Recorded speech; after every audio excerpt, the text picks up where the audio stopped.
अथ षष्ठो अध्याय। जय Shri Krishna. Discourse 6th. The rest of the story of Narada previous birth. Sutta says, O Shaunaka, having thus heard the story of the Devarishi birth and spiritual endeavors, Maharishi Vyasa, the son of Satyavati, again inquired of him as follows. Vyasa said, when the ascetics who instructed you in spiritual wisdom had departed, what did you do? Since you happened to be a mere child at that time, in what manner, O son of Brahma, the self-born, did you spend the rest of your life, and how did you cast off your mortal coils when the time came? Foremost of heavenly beings, how did time, which obliterates everything, fail to obscure the memory of your existence in the preceding kalpa? Narada replied, when the ascetics who instructed me in spiritual wisdom had left, I proceeded to do this. What follows? Tender of age as I was the only issue of my mother, who was an ignorant woman and a servant maid to boot. She had bound herself with the ties of affection to me, her son, who solely depended on her, much as she liked to supply my wants and to provide against my future. She failed to do so. Dependent as she was, the world is indeed subject to the control of its ruler. God, even as a puppet, is controlled by the wire puppet. Out of the regard for her, I continued in the locality of Brahmanas, being only 5 years of age. I had no idea then of the 4 quarters or even of space and time.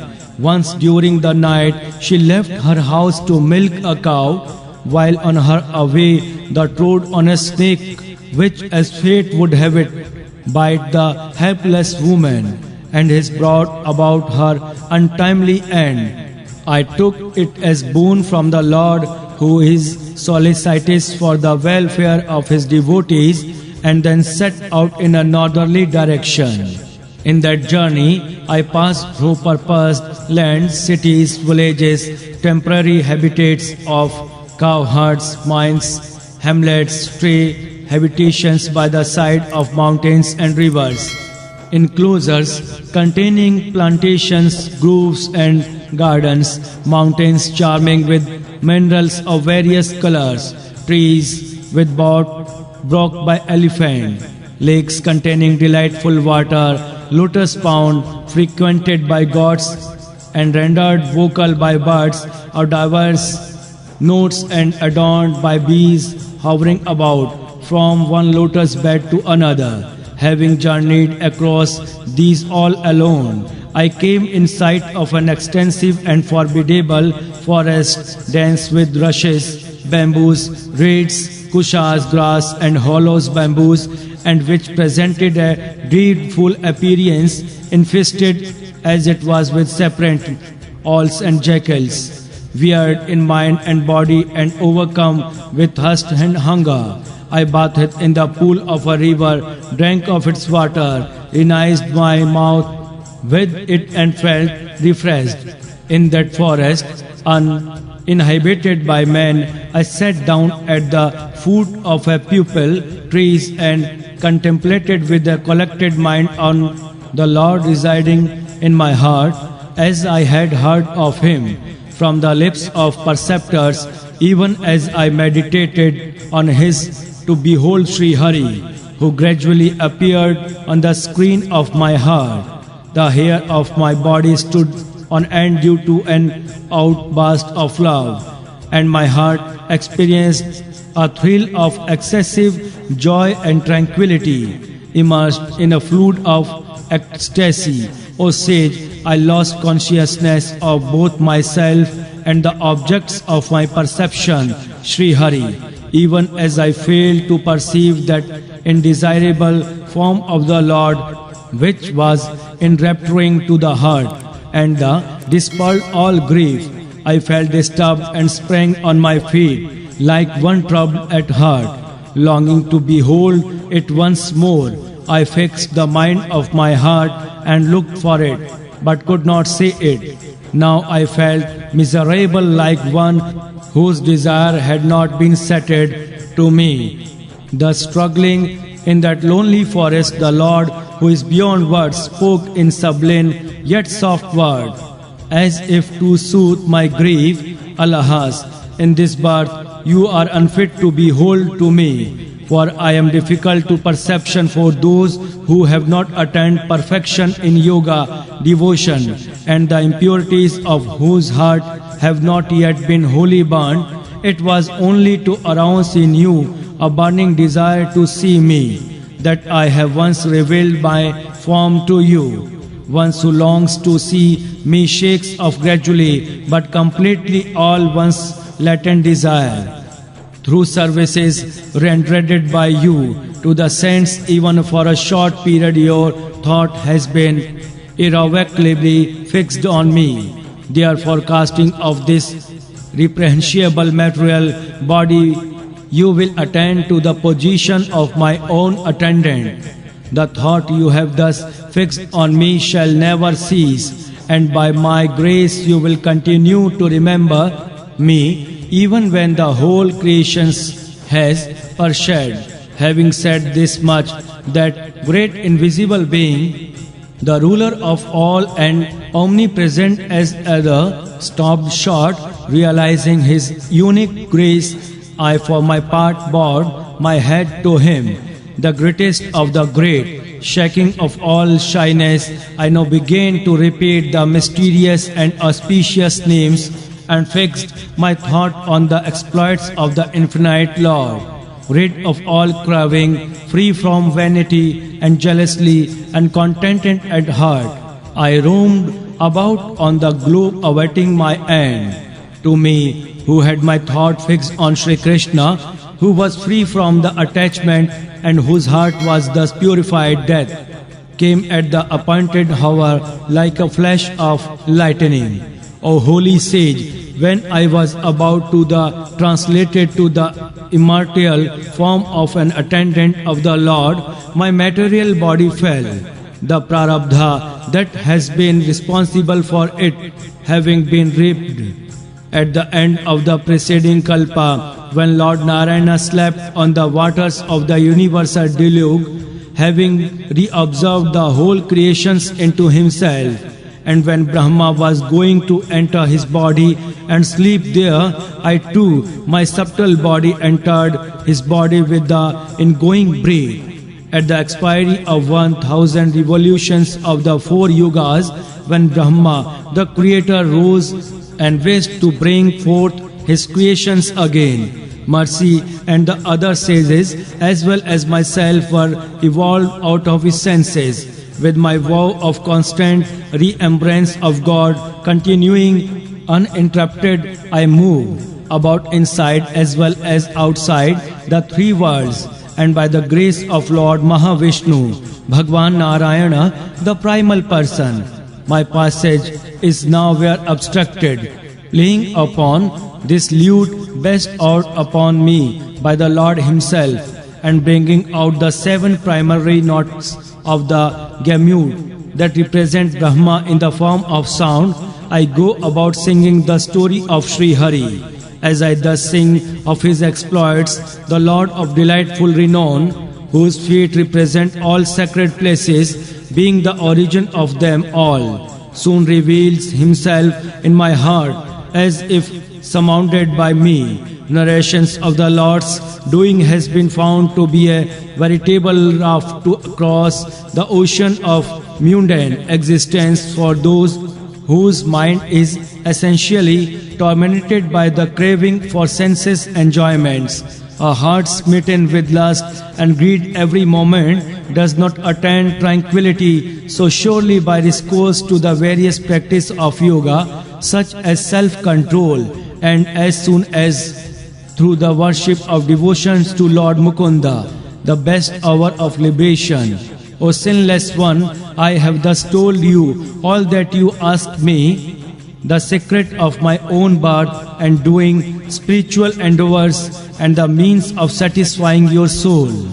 Sutta says, having thus spoken to Vyasa, the son of Satyavati, the divine sage Narada took his leave, and playing upon his lute, went his way, having no objects of his own to accomplish. Ah, blessed is the celestial sage, who while singing the glory of Lord Vishnu, the welder of the Saraj bow, to the accompaniment of his lute, feels not only intoxicated himself, but delights the unhappy world as well. Thus ends the sixth discourse, forming part of the dialogue between Vyasa and Narada in book 1 of the great and glorious Bhagavata Purana, otherwise known as the Paramahansa Samhita. Jai Shri Krishna. अथ सप्तमो अध्यायः discourse 7. जय Shri Krishna. Ashwatthama assassinates Draupadi's son, and Arjuna in his turn curbs his pride. Shaunaka said, on the departure of Narada, what did the divine and all-powerful Vyasa do after hearing that which was in the mind of the celestial sage? Suta replied, on the western bank of the Saraswati river, presided over by the Brahma, there is a hermitage called by Samaparasa, which promotes the sacrificial activities of the sages. In that hermitage, which was Vyasa's own abode and was surrounded by a grove of jub trees, the sage Vyasa sat down and, after sipping a little water, collected his mind by self-effort in his sinless mind, which had been perfectly concentrated through the practice of devotion. He saw the primal persons as well as Maya, who depends for her very existence on him. Deluded by this Maya, the individual soul, though beyond the trees gunas, thinks itself as consisting of the three gunas and suffers the evil consciousness brought about by the identification, knowing that the practice of devotion to the Lord, who is beyond sense perception, is the direct means of counteracting these evils. The sage composed Srimad Bhagavata, the book of the Vaishnavas, for the use of common people who are ignorant of his fact. Even as a man listens to this work directed devotion to Sri Krishna, the Supreme Person, well up in the heart, devotion that dispels grief, infatuation and fear. Having produced and revised the Bhagavata Samhita, the sage Vedavyasa taught it to his son Shuka, who loved to live in retirement. Shaunaka said, the sage Shuka is a lover of quietism and indifferent to everything belonging to this world. He delights only in himself. What was his motive then mastering this voluminous work? Suta replied, even sage who delight in the self alone and the knot of whose ignorance has been cut, assumed practice disinterested devotion to Sri Hari. Such are his virtues. This was true all the more of the divine sage Shukdeva, son of Bhadrayana Vedavyasa, and the beloved of Sri Lord Vishnu, own people who studied the great chronicle every day, his mind having been captivated by Sri Hari excellences.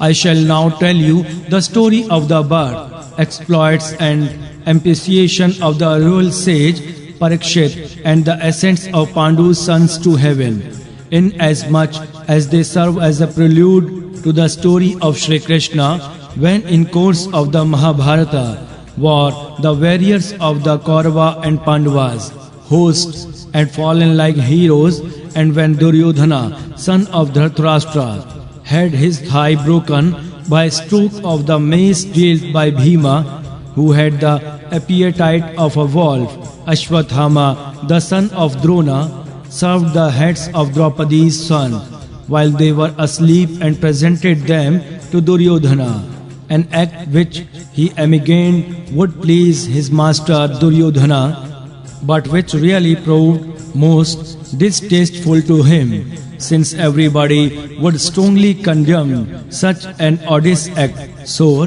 distressed at the news of the terrible slaughter of her sons, The mother Draupadi bitterly wailed, her eyes blinded with tears. The Arjuna, who had a many pointed diadem on his head, comforting her said, "Then alone shall I have wiped your tears, my good lady, when I cut off the head of that fallen Brahma that disparaded with the arrows discharged from my Gandiva bow, and present it to you so that you may set your foot on it and then bath after the cremation of your son."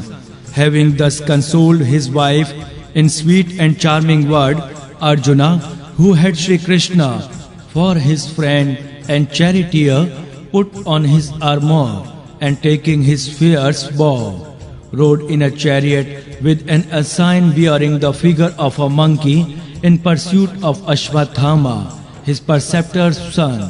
When Ashwathama, who was now set at heart for his having assignated young boys, saw from a distance that Arjuna was rushing towards him, he ran for a life in a chariot as far as he could on earth.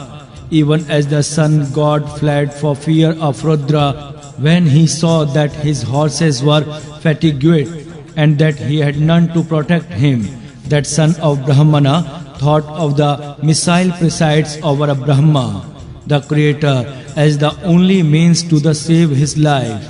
Even though he did not know how to withdraw the missile, he sipped a little water and finding his life in peril, fitted the same to his bow with an attentive mind.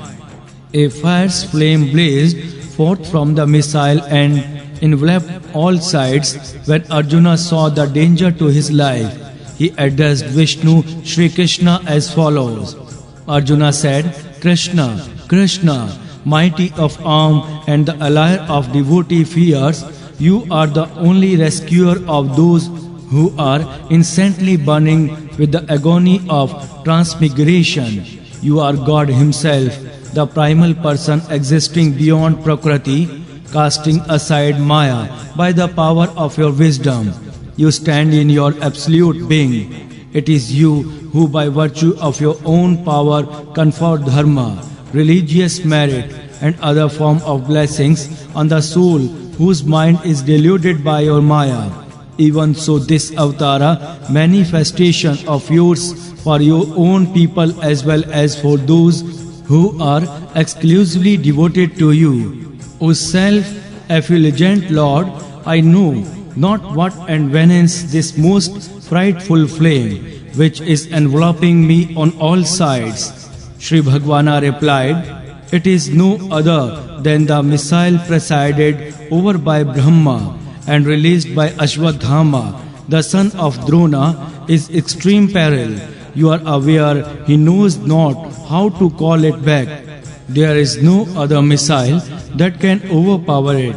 Therefore, quench the formidable flame of his weapons by a counter flame or the same missile experts as you are in the use of weapons." Sutta continued, "On hearing the Lord's words, Arjuna, the exterminator of reviled warriors, sipped a little water, went round the Lord in reverence and fitted a Brahmastra to repulse the Brahmastra discharged by Ashwathama. The two flames surrounded by arrows joined each other and filling the heavens as well as all the space between heaven and earth, swelled like the sun, and he fired at the time of universal destruction, perceiving the mighty flame of the two missiles, which was consuming all the three worlds. All the people who are being scorched by their heat thought it to be the fire of universal destruction. Seeing the distress of the people and the impending destruction of all the worlds, and finding the approval of Sri Krishna, the son of Vasudeva, Arjuna withdraws them both. Then he quickly seized the hard-hearted son of Krapi, his eyes burning with rage, and bound him with a rope as one would bind a sacrificial animal. Having forcibly bound the enemy with a rope, he was about to take him to his camp when the lotus-eyed Lord said to him in rage, Arjuna, son of Pratha, you ought not to spare him. Do kill this fallen Brahma, who murdered at deed of night innocent boys buried in sleep. A pious man would never kill an enemy who is drunk, unguarded, insane, asleep, tender of age, stupid, terror-stricken or fallen at his feet. Nor would he kill a woman, nor one who has lost one's chariot, but to slay the merciless wretch who maintains his own life at the cost of another's is to do him good, for the man would otherwise repeat such crimes and thereby precipitate his fall. Moreover, you gave your word to Draupadi, the daughter of the king of Panchala. Within my hearing, I shall bring you the head of the man who has slain your sons. O proud lady, therefore, O valiant Arjuna, dispose of his sinful ruffian who has murdered your own sons. This unworthy member of his race has done something which was loathsome one even to his master Duryodhana. Urged in these words by Sri Krishna, who was putting his righteousness to the test, the great Arjuna, the son of Kunti, would not slay Ashwadhama, his preceptor's son, even though he had murdered his own sons. Then coming up to his camp, Arjuna, who had Sri Govinda for his friend and charioteer, showed him Ashwadhama to his beloved consort, who had been grieving all the while for her murdered son. Looking intensely at Ashwadhama, Drona's son, who had been brought in that plight bound with cords like a sacrificial beast, his face cast down an account of his shameful act. Draupadi, who was tender by nature, took compassion on the offender and bowed to him. The noble lady could not bear to see him brought in bondage and said, "Let him be freed, let him be released at a Brahmana, that he is unworthy of our utmost adoration." That worshipful Drona, by whose grace you learned the science of archery with its manifold secrets and acquired the knowledge of the various missiles as well as how to discharge and call them back.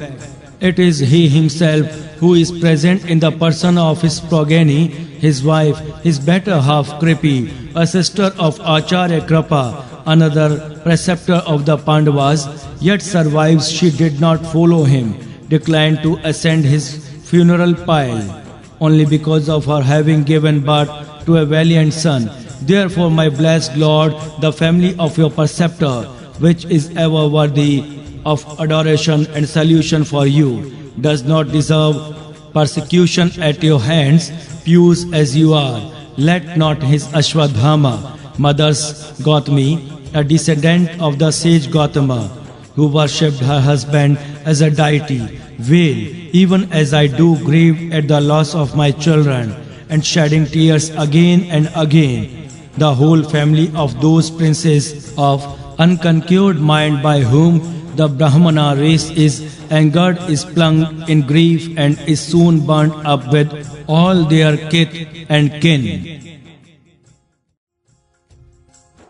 Suta went on, King Yudhishthira, the son of Dharma, the god of virtue, O holy Brahmanas, greeted the queen's word, which are pious and fair, compassionate, guileless, impartial and noble. Nakula and Sahadeva, Yuyudha, Satyaki, Arjuna, the divine Sri Krishna, the son of Devaki himself, and all other men and women who happened and said, for him who want only murdered sleeping youngsters without any gain, either to himself or to his master death, has been declared as a boon. Hearing the words of Bhima as well as Draupadi, Lord Sri Krishna, who was distinguished by his forearms, looked into the face of his friend Arjuna and uttered the following words as through smiling. Bhagwan Sri Krishna said, even a fallen Brahmana ought not to be slain, and a ruffian surely deserves to be killed. Both these precepts have been taught by me in the scriptures. Therefore carry out both these commands of mine.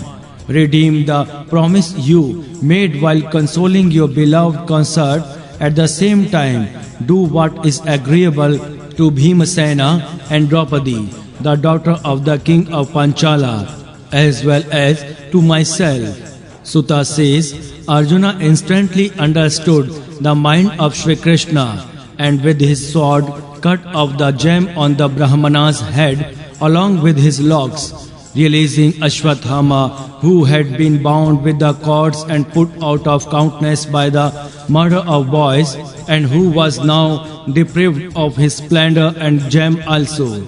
Arjuna expelled him from his camp, shaving the head as a token of disgrace, seizures of property and expulsion from a place where one happened to be.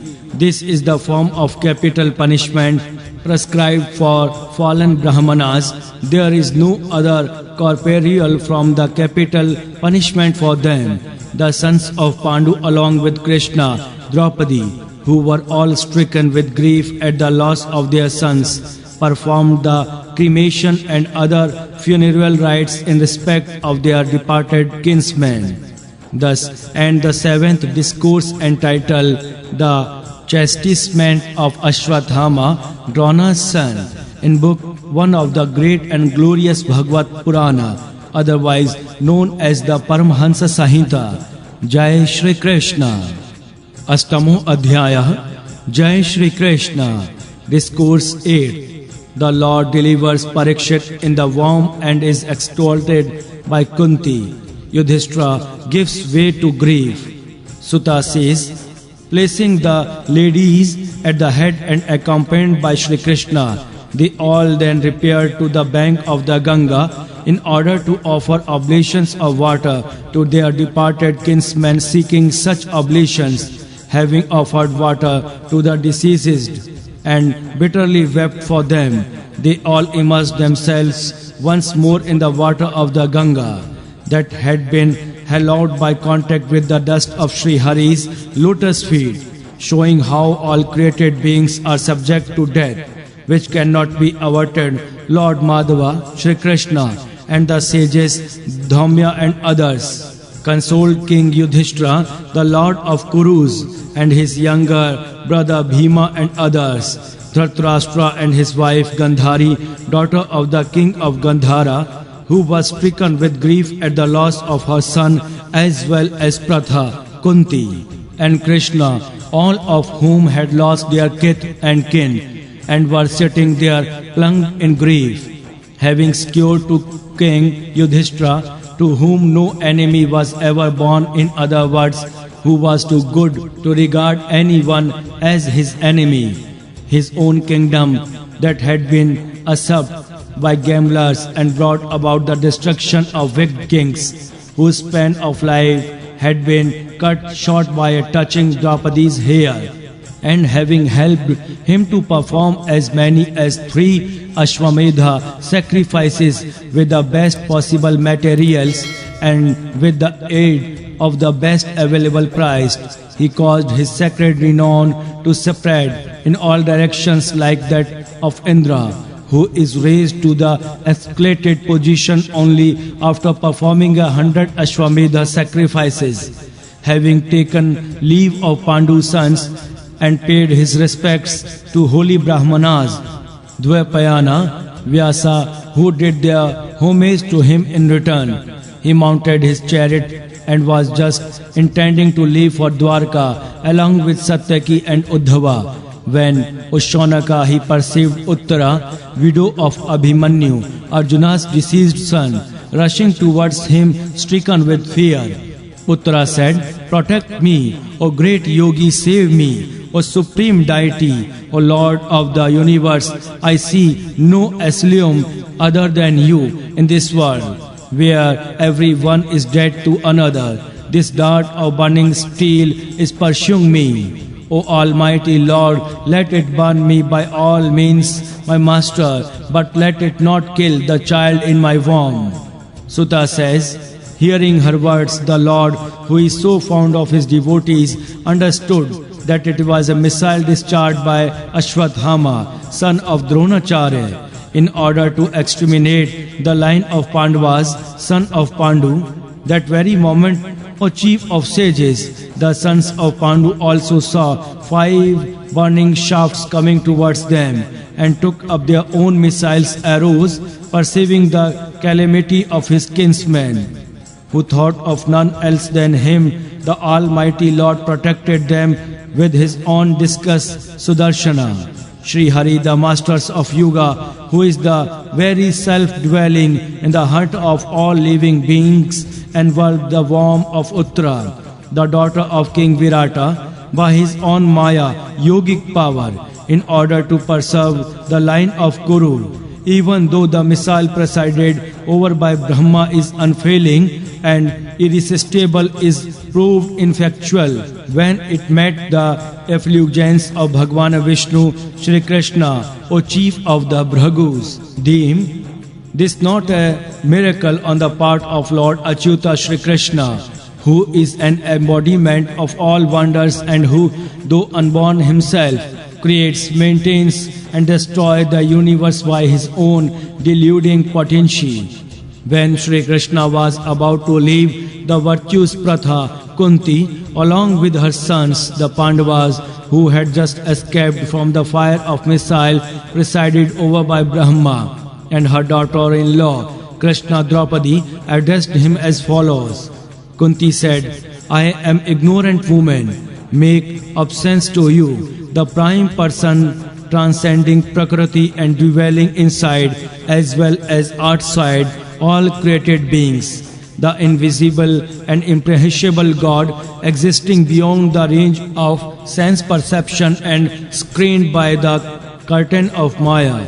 You cannot be seen by a man of perverted vision, even as a dunce would fail to recognize an actor appearing in a garb appropriate to the stage. How then can we women folk perceive you, who have appeared in our midst just to engender devotion in the heart of Paramahansas, those endowed with the eye distinguished the material from the spiritual, who are given to contemplation and pure of mind.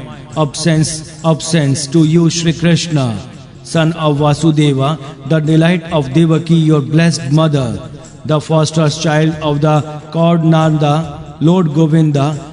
Obeisance to you, whose navel is adorned with a lotus. Obeisance to you, wearing a wreath of lotus flower. Obeisance to you, possessing lotus-like eyes. Obeisance to you, whose feet resemble to the lotus. O Lord of the senses, even as you delivered Devaki, your own mother, who had been shut up in prison for a long time by the wicked Kamasa and was overcome with grief, so did you, O Almighty Lord, repeatedly save me along with my son from a series of calamities. It is you, O Hari, who protected us from the poison, from a huge fire, from the look of man-eating demons, from the assembly of wicked people, Duryodhana, and his associates, from the pearls made during forest life, from the missiles of many great warriors, like Bhishma, Drona, Karna, and so on, in every battle, and just now from the missile discharged by Ashwathama, the son of Dronacharya. My calamities befall us at every step through eternity, O teacher of the world, for it is in advertising alone that we are blessed with your sight, which eliminates the possibility of our seeing another bird. A man whose birth power, learning and affluence only serve to swell his pride is unable even to utter your name. You being upon to the perceptions of only those who have nothing to call their own.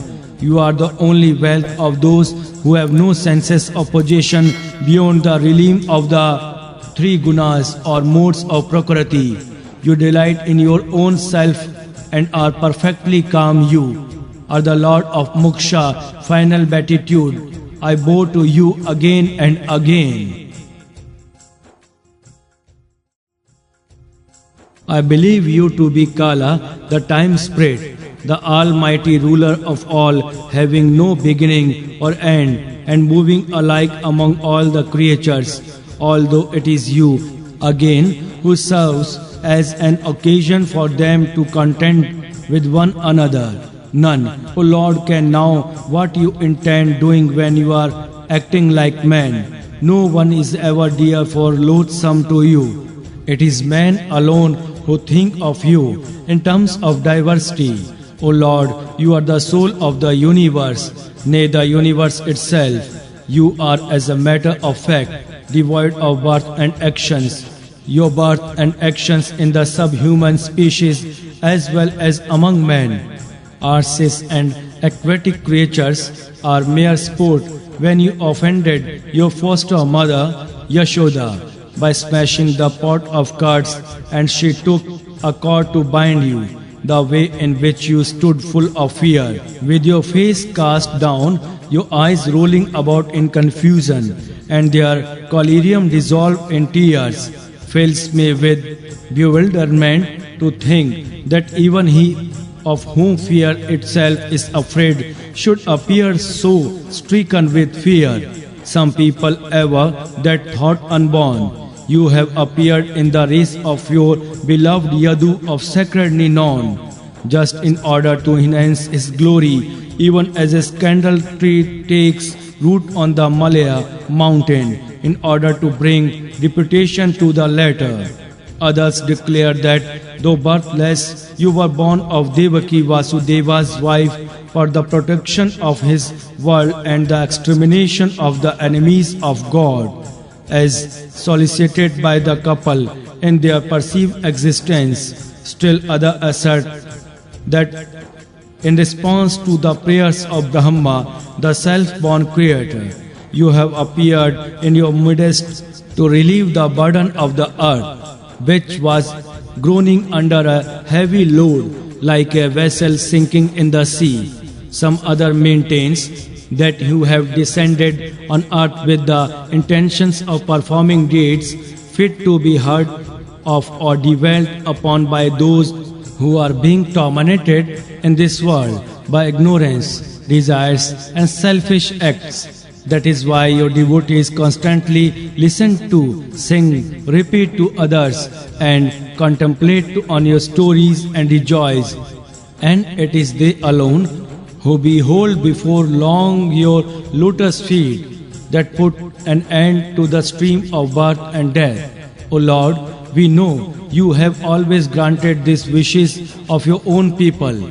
Is it a fact then that you intended this every day to leave us, your relations, who exclusively depend on you and who have no asylum other than your lotus feet, having alienated other monarch by inflicting suffering on them when you are out of sight?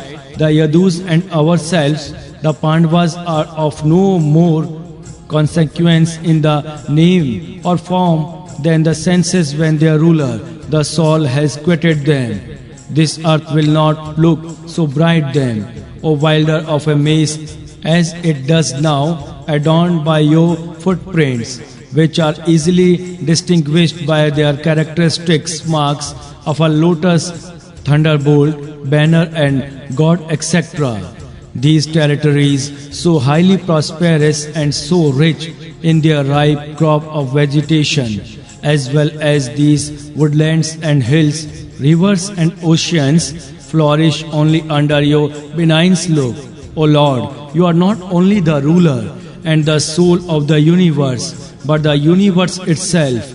Kindly cut asunder the strong bond of affection that binds me with my own people, the Pandus, and the Vrashnis, the Yadus. Even as the Ganga instantly pours its water into the ocean, so let me thought, O Lord of the Madhus, constantly and exclusively find delight in you.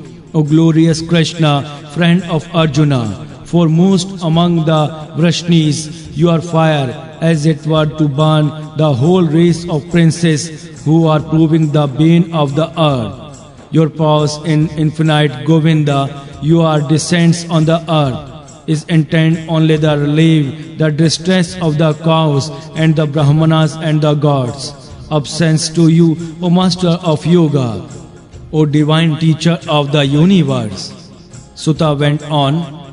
In this way, when Pratha Kunti exalted in sweet words the consummate glory of Lord Vaikuntha Shri Krishna, he gently smiled as if he bewitching her by his Maya, deluding potency.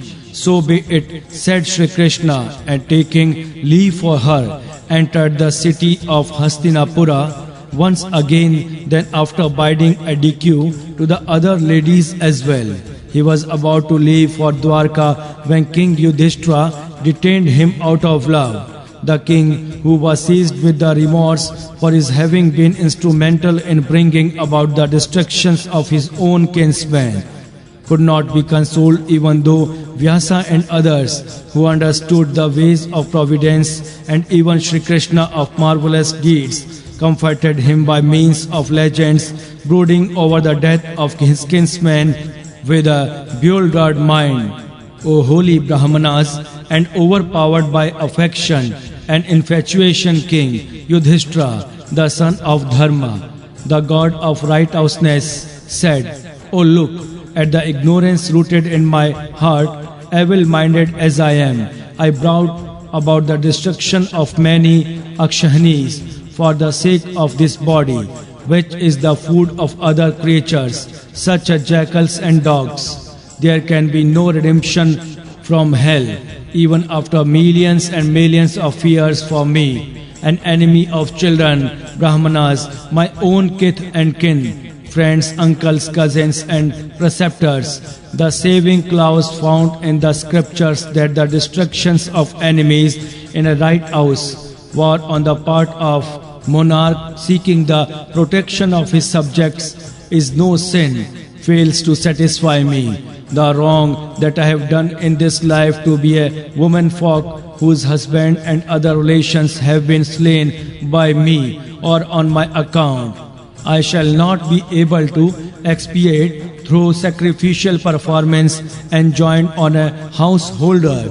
One cannot atone for the destruction of a single life by any number of sacrifices that involve the willful slaughter of animals, any more than one can purify muddy water by dissolving more mud into it or counteract the pollution caused by spirituous liquor by adding more to it. Thus ends the 8th discourse entitled Kunti's Song of Praise and Yudhishthira's Remorse in Book 1 of the great and glorious Bhagavata Purana, otherwise known as the Paramahansa Hita. Jai Shri Krishna. अथ नवमो अध्यायः Discourse 9. Jai Shri Krishna. Yudhishthira and others call on Bhishma, and the latter drops his mortal coil, extolling Shri Krishna. Suta went on, thus afraid of the wrong perpetrated against humanity. King Yudhishthira thereafter proceeded to the battlefield of Kurukshetra, where Devarata Bhishma lay on his bed of arrows, seeking enlightenment about all sacred duties. Thereupon all his celebrated brothers, Bhima and others, followed him. O holy Brahmanas, in chariot decked with gold and driven by excellent horses, as also the sages Vyasa, Dhaumya, the family priest of Yudhishthira, and others. Lord Shri Krishna himself, or Shaunaka, rode in a chariot along with Dhananjaya Arjuna, so called because of his having fetched as a tribute from the enemies untold riches for Yudhishthira, thereby embelling him to perform his famous Rajasuya sacrifices, which earned him the title of emperor. Accompanied by them, King Yudhishthira shone brightly like Kubera, the chief of the Yaksha, a class of demigods. In the midst of Yakshas, perceiving Bhishma lying on the ground like a god fallen from heaven, the Pandavas and their attendants as well as Shri Krishna made obeisance to him. At that time, O Shaunaka, Brahmana sages, celestial sages and royal sages all had assembled there in order to see Bhishma. The foremost of Bhartas, Parvata, Narada, Dhaumya, the divine Badrayana, Vedavyasa, Bhradavasa, Bhardvaja, Parshurama, the son of Renuka with his pupil, Vasishtha, Indrapramada, Trita, Gratsmada, Asita, Kaksivan, Gautam and Atri, Vishwamitra, Sudarshana and other holy sages like Brahmarata, Shoka and even Sukashyapa, Angiras and other arrived with their pupils. O Shaunaka, seeing those highly blessed souls assembled there, Bhishma, the foremost of the Vasus, a class of gods, who was well versed in the principle of right conduct, paid his respect to them with due regard to the occasion and places. Bhishma was also acquainted with the glory of Sri Krishna, the Lord of the universe, who had set before him in a personal form assumed through Maya, and was also enthroned in his heart, and he paid his homage to him. Eyes blinded with tears of affection, Bhishma looked at the sons of Pandu, who sat beside him, full of modesty and love, and spoke to them as follows: How painful and how unjust it has been that you, the progeny of righteousness and votaries of Brahmanas Dharma, goodness and Lord Achyuta Sri Krishna, should have lived a life of a suffering which you surely did not deserve. When the great warrior Pandu breathed his last, you were all tender of age, and my daughter-in-law Pratha, along with you, her children, had to suffer many hardships on your account more than once. I believe that all your unwelcome experience were attributable to time, for the whole world with its guardian deities is ruled over by time, even as the clouds are by the wind. Where King Yudhishthira, the son of Dharma, was the ruler, Bhima held the mace in his hand, Arjuna was the archer and Gandiva the bow, and where the Sri Krishna was friend and well-wisher to think of advertising, even there indeed no man, O king, can ever discover the intentions of Sri Krishna. Even seers get bewildered in their seeking to find it out. Therefore, knowing it for certain that all these events depends on the will of Providence, O chief of Bhartas, follows his will, O ruler of man, and protect the helpless people as you are their sole monarch. Sri Krishna is God himself. He is no other than the prime person, Lord Narayana, deluding the world by his Maya. He lives incognito among the Vrashnis, a branch of the Yadus. No one else than Lord Shiva, the celestial sage Narada, and Lord Kapila himself. O Yudhishthira, know the most hidden glory of Sri Krishna, whom you think to be your cousin, maternal uncle's son, beloved friend and greatest well-wisher, and whom out of affection you made your counselor, envoy and charioteer. In him who is the soul of the universe, who looks upon all the same eyes, is one without a second, and is free from egoism and blemishless. There can be no sense of diversity in regard to these divergent, exclusively devoted to him, in that Sri Krishna has appeared in person before me at this hour when I am about to give up the ghost. A yogi who cast off his body with his thought fixed on him through devotion and chanting his name with his tongue is rid of all hankerings and released from the bondage of actions, who is adorable even for gods and possessed of 4 arms, whose lotus-like countenance beams with gracious smile and reddish eyes, and whose appear to other only in their meditation stay on here till I shuffle off this body. Sutta continued, hearing this, Yudhishthira asked Bhishma, even as he lay on the cage like bed of arrows, questions concurring a variety of dharmas, sacred obligations of courses of conduct, in the presence of Arses. Thereupon Bhishma, who had realized the truth, discoursed upon one by one the various dharmas, duties determined by the initiate disposition of men and apportioned with due regards to their varna, social grade and ashrama stage in life, and the twofold dharmas, the dharmas involving worldly activity, pravarti, and those marked by withdrawal from such activity, nivrati, severally recommended for those endowed with dispassion and those who are full of worldly attachment, the dharmas relating to charitable gifts, the duties obligatory on monarch, the course of conduct which are conducive to liberation, the duties of women, and the courses of conduct that are intended to propitiate the Lord, both briefly and in detail. He also explained, O Shonaka,